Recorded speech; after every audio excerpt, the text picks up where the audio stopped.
नमस्कार साथियों, सभी मेरे मछुआ समाज के मित्रगण, मेरे भाई, मेरे बुजुर्ग, आप सभी को मेरा सादर नमस्कार, आप सभी को मेरा प्रणाम। साथियों, आप सबको याद है ना वो 7 जून 2015, 7 जून 2015 वो दिन जिसमें निषाद आरक्षण के लिए एक बहुत बड़ा आंदोलन छिड़ा था। और उस आंदोलन में एक इटावा जिले का रहने वाला एक होनहार बालक अखिलेश निषाद भी हिस्सा लेने के लिए गया था। और उसके मन में ऊर्जा और उसके अपनी समाज के लिए पूरी, कहते हैं कि एक निष्ठा रखने वाला ऐसा बालक जब अपने ज़िले से निकला था तो उसने सोचा था कि मुझे आरक्षण भी मिलेगा और आने वाले समय में मैं उसका लाभ ले पाऊंगा, मेरा पूरा समाज लेगा। ऐसी धारणा उसके मन में आई होगी, तब वो यहाँ से निकला होगा। तो साथियों, वो ऐसा होनहार बालक जिसकी माता का नाम फूलन देवी था, जिसके पिता का नाम आत्माराम निषाद था, वो इकलौता 3 बहनों का भाई था और अपने घर का इकलौता चिराग था। साथियों, क्या पता था उसको कि वो घर वापस नहीं आएगा, वो घर वापस जिंदा नहीं आ पाएगा। समाज हित में आंदोलन चलाने वाले लोग पूरे जिम्मेवारी के साथ इतनी भीड़ इकट्ठा करते हैं और उसमें समाज के हमारे युवा अपने जोर शोर से हिस्सा लेने जाते हैं, लेकिन दुर्भाग्य उस बालक का कि वो जिंदा घर वापस नहीं लौट पाया। साथियों, कल 7 जून को मैंने सोशल मीडिया के माध्यम से देखा कि अनेकों हमारे बुद्धिजीवी, अनेकों हमारे सामाजिक लोग बहुत बढ़ चढ़ करके जन्मदिन की शुभकामनाएं दे रहे थे, लेकिन उस वीर अखिलेश निषाद की नाम पर शहादत दिवस के लिए वो शुभकामनाएं इतनी नहीं दी गई जितनी जन्मदिन के लिए दी गई। लेकिन हमें उससे ये नहीं है, हमारे समाज का कोई भी नेता हमारे समाज की हक अधिकारों की लड़ाई लड़ता है, वो हमारे सर्वों पर है, हमारे समाज का गौरव है। लेकिन जो हमारे समाज के ऐसे वीर अखिलेश निषाद के लिए उसके समाधि स्थल पर जाकर उसको नमन न कर सके, वो मैं समाज के ऐसे नेता को समाज हितैषी नहीं मानता हूँ। साथियों, कल वो दिन था कि जिसकी एक आवाज पर वो यहाँ इटावा से चलकर गोरखपुर गया था। गोरखपुर जाकर उसने उस आंदोलन में हिस्सा लिया था और उसने सोचा था कि मैं नहीं, मेरी समाज को लाभ मिलेगा और कभी तो उसका लाभ हम ले सकेंगे, ले पाएंगे। लेकिन आरक्षण तो नहीं मिला। हाँ, आरक्षण मिला, लेकिन उसी में दायरे में रहकर रह गया। मैं ज़्यादा नहीं बोलना चाहूँगा, लेकिन जब बात कहते हैं ना कि चमत्कार को नमस्कार, आज कोई आगे हमारे समाज का व्यक्ति बढ़ता है, वो सामर्थ्यवान बन जाता है, तो लोग उसको बधाइयाँ उसके घर देने जाते हैं। जहाँ जिसकी आर्थिक स्थिति ठीक ना हो और वो समाज में कितना भी कार्य अच्छा कर रहा हो, तो लोगों के पास इतनी फुर्सत नहीं होती कि उसको उसके कार्य की सराहना करें, उसको भी उसका मनोबल बढ़ाएं। तो ये मैंने कल देखा 7 जून वाले दिन। लेकिन मेरे मन में आया कि इसके लिए क्यों ना मैं एक वीडियो बनाऊं, सोशल मीडिया पर डालूं।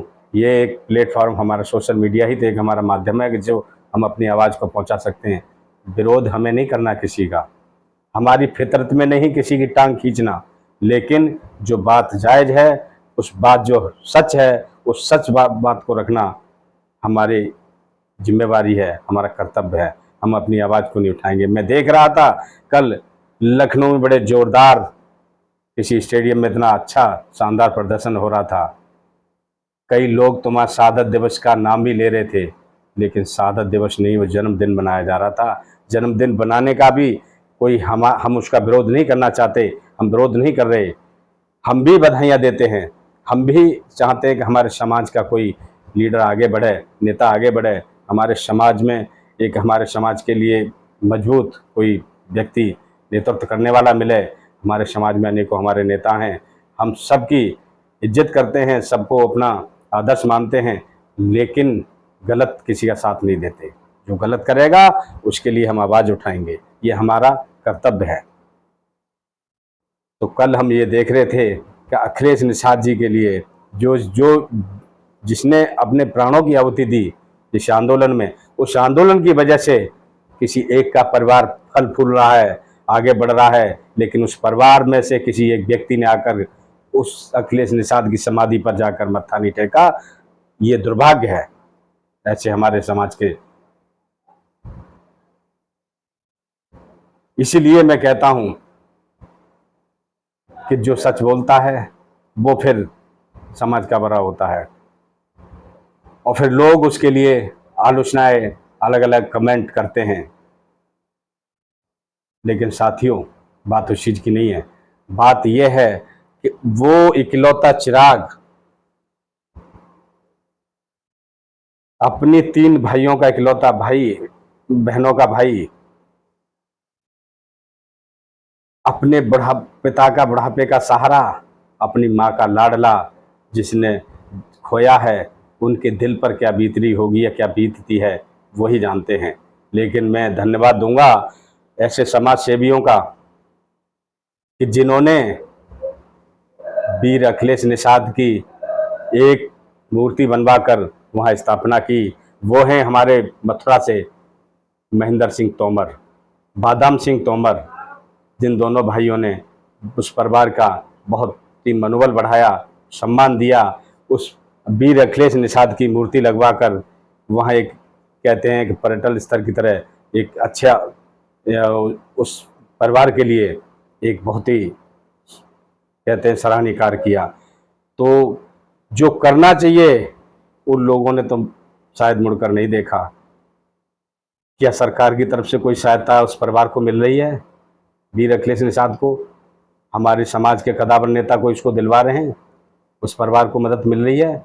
जवान बहनें हैं उस पर भाई की शादी के लिए, वो जो पिता हैं उनके पैर जो कहते हैं कि अभी उम्र बढ़ रही है, माता इतनी परेशान रहती है, तो क्या उसको कुछ लाभ मिल रहा है उस संगठन की तरफ से या उस पार्टी की तरफ से, या उस पार्टी ने उस सरकार की तरफ से कोई लाभ मिल रहा है या दिलवा रहे हैं? प्रति महीने उनका उसको कुछ ऐसा आर्थिक मदद हो रही है?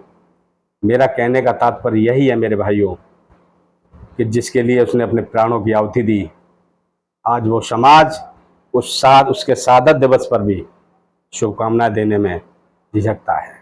कहीं ऐसा ना हो कि समाज का कोई नेता बुरा मान जाए। हम किसी भी अपने सामाजिक कार्यकर्ता, बुद्धिजीवी, कोई भी हमारे समाज का कदावर नेता हो, किसी का जन्मदिन होता है, बधाइयाँ देते हैं, देनी भी चाहिए, हमारा गौरव है वो। लेकिन उनका भी कर्तव्य बनता है कि समाज के लिए, समाज हित के लिए वो क्या करें। अरे जो निस्वार्थ से जीने का, जिसने अपना निज स्वार्थ ध्यान में रखकर जीना है, वो समाज का भला क्या करेगा? तो इसीलिए मैं कहता हूं मेरे भाइयों को, जब भी किसी पार्टी या संगठन में जुड़ो तो ऐसे ऐसे जुड़ना जहां आपके दुख सुख में कोई व्यक्ति आपका साथ दे। ऐसा ना हो कि तुम्हारा फायदा उठाकर, तुम्हारा इस्तेमाल कर करके तुम्हारा बीच राह में तुम्हें छोड़ दे। अनेकों लोगों की शिकायतें रहती हैं ऐसे संगठन और पार्टियों से कि जिन्होंने अपना सर्वस्व न्यौछावर किया है, अपने समय बर्बाद किया है, पैसा बर्बाद किया है, लेकिन उनको क्या मिला? उनको मिली तो एक तारीख, मुकदमा, जिसमें कमाओ और तारीख पर जाओ। जबकि वो जिम्मेवारी उस संगठन या पार्टी की बनती है कि किसी कार्यकर्ता ने हमारे साथ ऐसा किया है, कंधे से कंधा मिलाकर चला है, तो उसकी तारीखों का जिम्मेवार और उसकी जो दुख सुख का कोई भी परेशानी है उसमें साथ देना उस संगठन या पार्टी का बनता है, जिसकी वजह से उसको ये दुख झेलना पड़ रहा है। लेकिन ऐसा नहीं होता मेरे भाई। कईयों की आवाज़ें आती हैं लेकिन लोग उनको बुरा भला कहते हैं। लोग उनको, जो कुछ ऐसे लोग हैं जो ये सोचते हैं कि हमारे वो नेता की बुराई कर रहा है। नहीं, बुराई करना एक अलग बात है। एक बात बताइए, कोई व्यक्ति आगे बढ़ रहा है, कोई किसी की बुराई करके क्या उसको पीछे कर सकता है? जो बढ़ रहा है वो बढ़ेगा आगे। लेकिन हमारा तात्पर्य वो नहीं है। मेरा भी तात्पर्य ये नहीं है कि किसी की भावनाओं को ठेस पहुंचाऊं, नहीं। मेरा तात्पर्य यह है कि कल 7 जून वाले दिन मैंने मथुरा से महेंद्र सिंह निषाद और दिल्ली से हमारे आदरणीय माननीय जो अच्छे सामाजिक कार्यकर्ता एक समाज हित में कार्य कर रहे हैं, वो है सुभाष कश्यप। और वहां उपस्थित कौन था? एक पूर्व सांसद जो समाजवादी पार्टी से विशंबर प्रसाद निषाद, वो वहां पहुंचे हुए थे। कल का मैंने जो सोशल मीडिया के माध्यम से देखा, क्या इतनी जिम्मेवारी नहीं थी कि शुरुआत शहादत दिवस की उसकी पैतृक समाधि से होनी चाहिए? अरे हम अपना जन्मदिन भी मनाएं तो उसका आशीर्वाद लेकर मनाएं, जिसने हमारे लिए शहादत दी है। हम जिसकी वजह से फूले फले हैं और फूल फल रहे हैं आगे भी, तो हमें उस समाधि से शुरुआत नहीं करनी चाहिए? क्या भूल गए हम उसका कर्तव्य? क्या भूल गए हम उसका जो उसने दायित्व हमारे साथ जो निभाया है? उसने अपने प्राण न्यौछावर किए हैं, हम भूल गए उसका कार्य है? वो हमारे समाज के लिए किया है, उसने हमारे लिए किया, समाज के लिए, पार्टी के लिए किया, उस संगठन के लिए किया, तो जिम्मेवारी नहीं बनती? तो साथियों, सहयोग हम भी करते हैं, चाहे पार्टी हो या संगठन कोई भी, लेकिन ऐसा नहीं जो हमारा कोई आगे बढ़ रहा है हमें उसकी टांग नहीं खींचनी, उसका हाथ पकड़ खींचना है। लेकिन जो बढ़ने वाला व्यक्ति समाज हित में नहीं सोचता, तो उसके साथ चलने से लोग कतराते हैं। उसके मुंह पर नहीं कहते, पीछे उसका बुराइयाँ उसकी बातें होती हैं। अच्छाई और बुराई कि जो अच्छा कार्य करता है उसकी अच्छाई होती है। तो हमारा कहने का मतलब ये है कि टांग खींचना या किसी की आलोचना करना वो हमारी फितरत में नहीं है। लेकिन दुख जब होता है कि तब हमारा समाज का कोई व्यक्ति किसी भी संगठन या पार्टी के लिए ट्रेन में एक पैर पर खड़ा होकर के लखनऊ जाता है, गोरखपुर जाता है, भूखा रहता है, किराए के लिए पैसे नहीं होते, पड़ोसी से किसी और से मांग कर लेके जाता है, एक दिन की मजदूरी छोड़ता है, तब जाकर वो संगठन उस सम्मेलन में, उस आंदोलन में शामिल होता है। लेकिन उसको क्या मिलता है? जब वो किसी मुसीबत या परेशानी में या कोई भी कार्य में ऐसा कोई परिस्थितियां, उसकी कोई समस्या सामने खड़ी होती है, तो मैंने देखा है कि लोगों के फोन नहीं उठते, और कोई फोन उठ भी जाए तो बहाना बहुत होता है या हमारी डिमांड रख दी जाती है। तो साथियों, क्या समाज ने यही सोचा है कि जो व्यक्ति एक पैर पर खड़े होकर के वो सामाजिक प्रोग्रामों में जाता है और उस प्रोग्राम से आकर के वो गर्व महसूस करता है कि हमारे समाज का एक सम्मेलन हुआ था, हम वहाँ गए थे, उस सामाजिक वो हमारे समाज का जो संगठन का अध्यक्ष है या पार्टी का अध्यक्ष है, उसका दायित्व नहीं बनता उसकी समस्या में उसका साथ दें? बहुत सारी शिकायतें ऐसी होती हैं, लेकिन मैं बोलना नहीं चाहता। चलिए छोड़िए, बस मैं इतना ही कहना चाहता हूँ मेरे भाई कि जब भी आप किसी से जुड़ते हैं तो दायरे में रहकर अपना कार्य करें। ऐसा ना हो कि अपना सर्वस्व न्यौछावर करने के बाद फिर आपको कुछ ना मिले और भविष्य आपका बर्बाद हो जाए। हमारे युवा काफ़ी उत्साहित रहते हैं, लेकिन समय समय पर कुछ मिलता है सुनने को, तो यही मिलता है तो भाई हमारे साथ बहुत बड़ा धोखा हुआ। तो ऐसे धोखेबाज, ऐसे लोग जो समाज का नाम लेकर, समाज को आगे रखकर अपना उल्लू सीधा करते आए हैं और कर रहे हैं, ऐसे धोखेबाजों से सावधान रहें। बस मैं इतना ही कहूँगा। और आप सुरक्षित रहें, स्वस्थ रहें, मस्त रहें। सादर नमस्कार। जय हिंद, जय भारत। मैं ब्रजेश कश्यप, सादाबाद, हाथरस, उत्तर प्रदेश।